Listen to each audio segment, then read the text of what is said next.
Toronto Maple Leafs have made some surprising moves as they have made a batch of cuts that include a lot of their top prospects. So I'm going to break down exactly what those moves are, as it impacts everything going forward for the Toronto Maple Leafs, as the regular season is now just days away. So we're going to break all that down in this episode. But before we get into it, if you're part of the 70 or so percent who aren't subscribed to the channel, make sure to hit that subscribe button.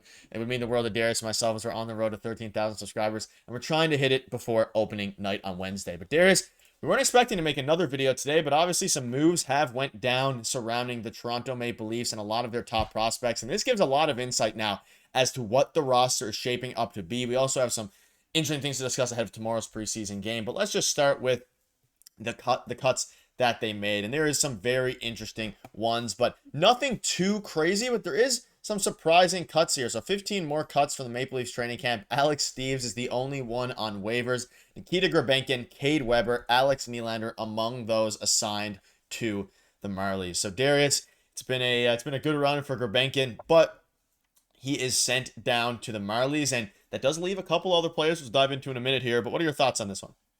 Yeah, coming into this season, I mean, when we were talking about everything this offseason, Gurbankin looked fantastic. All the highlights we watched, and even coming into preseason, I thought he played pretty well in the first game, and he's not a bad player. Like, we're going to see him on the Maple Leafs at some point, but I'm not entirely surprised because they went out and signed Pacioretty. Nick Robertson returned to the team. So there's a lot of outside factors against him, and I think that obviously we talked about it. They were trying to cultivate this kind of culture of coming to camp. Nothing's going to be easy, and a lot of healthy competition. I think that's fine, but I'm not entirely surprised. He's going to go down to the Marlies. He's going to have a great year. He's going to continue to develop, and injuries happen. We keep talking about it through the course of the season. We saw a lot of different goalies over the last 2 years with the Maple Leafs. We've seen a lot of really random defensemen play for the Leafs over the last 3 years. So I'm not surprised if we see him again. So most of them I'm not surprised by. Obviously, Alex Nylander is going to have to earn himself into an NHL contract in this organization. So a bunch of them not surprising, but I'm more surprised, and we'll get to it later in the video, of who's still on the roster and who they haven't cut yet with only one preseason game to go. So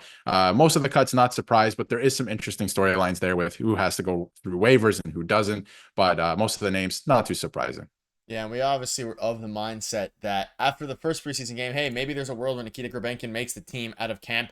Ultimately, it's not going to happen. He's not quite ready yet. I think next year he can definitely battle for a spot. He could also play this year, depending on some injuries that happen to some of our forwards, because they're not a super young. You know, guys like Max Pacioretty, they aren't super young anymore. So it's going to be interesting to see what happens. Yeah, you never know with them. And here's a good little outline of people on NHL contracts versus AHL contracts. And obviously Alex Nylander there wasn't a direct path for him to make the NHL team because he's not on a two-way. He's not, doesn't have an NHL standard contract with the Maple Leafs. He's obviously on an AHL contract with the Marlies. And you look at some of the other guys here. You have Steeves, Grabenkin, Cedric Perry, Tapi Namela, Cade Weber, all those guys, like you mentioned. Nothing too surprising. Obviously, I guess the biggest story would have been Nikita Grabenkin, but we kind of knew based on the way that Craig Berube was talking after the John Tavares cabin excursion, whatever you want to call it, out there. He was talking the past tense, basically, saying we'll love to see him again soon, and we will later on in this year or next year. But Darius, we can mention now who is staying. You see this here. This is where the Leafs camp stands after today's cuts. Active rosters at 29, which likely means 7 more cuts are coming before Monday at 5 p.m. Eastern,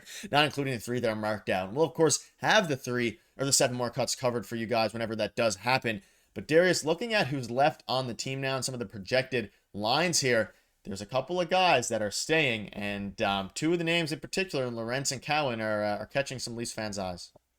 Cowan, I'm not too entirely surprised about. We've talked about it on stream and in previous videos. There is a real possibility they keep him for 8 or 9 games because it does nothing really for the salary cap in terms of they have to move somebody. We know that. Like, there's a couple of moves that are going to happen that's going to free up a significant amount of space. He doesn't even make $1 million, so he'll probably stick around for a bit because there's no harm in that, but he'll probably be sent back to the OHL. But like you said, there's some interesting names. Obviously, there's a couple guys out due to injury right now with day-to-day things, so the lineup will look different in a few days. Obviously, we don't know who's going to make the team on a final list or anything like that. We're going to have to see what happens against Detroit tomorrow as well. But Steven Lorentz is still around, right? Or Lawrence, however we want to pronounce it at this point. But he's still around. I think he's played really well, and I think he's earned a spot on this team, honestly. I think they really like him as well. And when you look at the defense, Liljegren has slowly dropped off in the depth chart. So that's something to keep an eye on too.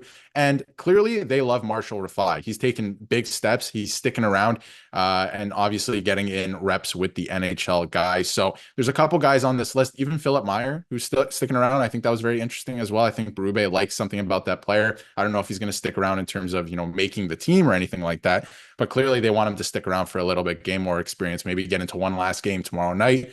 but I don't think he's long for the team. But I just think there's a couple names on this list still that are pretty interesting. They don't have to be here, but they are here. So clearly making good impressions on the new head coach. And I think that's good for the Leafs. Obviously, a lot of guys are fighting for spots. So everyone seems like they're ready to go. Yeah, and obviously there's 7 more cuts before opening night, and you can look at the lines here and kind of make some guesses for yourself on who you think is going to be cut, because obviously at this point the blue line is super interesting. You know that Riley Tanev, OEL, Benoit, all those guys, and Yanni Hakanpää and Jake McCabe are going to be on the team. But when you're looking at some of the other ones, whether you mentioned Marshall Rafai, even Connor Timmins to a degree, Liljegren is falling down the depth chart. There hasn't really been much talking about him, whether it's from the head coach or Brad Living or anyone like that. We've heard about guys like Benoit, like Rafai, all these different players. But Timothy Liljegren, it almost seems like, and again, in order for Max Pacioretty to make the team, he needs the Leafs need to make a trade. And obviously, Pacioretty's not. He's obviously on there on the third line, but he's not technically on the team yet. So the reason for that is obviously because they've yet to make a move for subsequent move to open up cap space. It's starting to seem like Timothy Liljegren might be the guy and the odd man out, especially with how high they are on Connor Timmins, Marshall Rafai, even a guy like Philip Myers. They might have him ahead in the depth chart when it comes to defensemen over Timothy Liljegren for how Craig Berube plays. And again, we know Craig Berube's style of play, and Liljegren's a smaller defenseman. I'm not sure that maybe Berube's not loving the way that he's playing, not loving his style, and that they want to go with a different fit, whether that is Connor Timmins, Marshall Rafai, probably not Philip Myers, but we can throw that out there as well. Most likely, maybe Connor Timmins slides in there, and you also have Yanni Hakanpää once he gets healthy as well. It seems like Liljegren might be facing himself out here. Yeah, I think it's a battle there for that sixth spot, right? Between Liljegren, Timmins, and Hakanpää. But I think Hakanpää is going to be the type of guy that comes in every now and then, even when he's healthy, even when he's back up to speed. So you still need a guy who's going to play there, whether it be Timmins or Liljegren. Liljegren makes a lot of money. We talked about it during the summer. Like the contract is a little weird, right?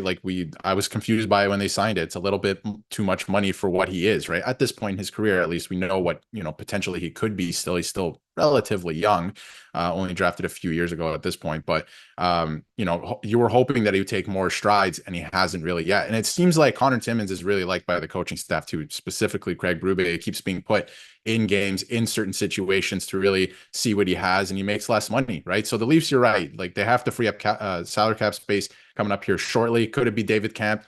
We don't know, right? Could it be Timothy Liljegren? We don't know. It could be a mixture of maybe one trade or somebody going through waivers, right? We don't know for sure. And Max Pacioretty, like you mentioned, is on a PTO. There's a world where something happens and they don't end up signing him. Obviously, there's a pre-agreed handshake deal or something like that to have a contract signed when the time comes. But there's still a big move going to happen here for the Leafs because the lines are not set by any means. They're still trying out a lot of things. I've seen some people speculate on Twitter that Rafai could make the team over a guy like Benoit, which is a little too far-fetched for me.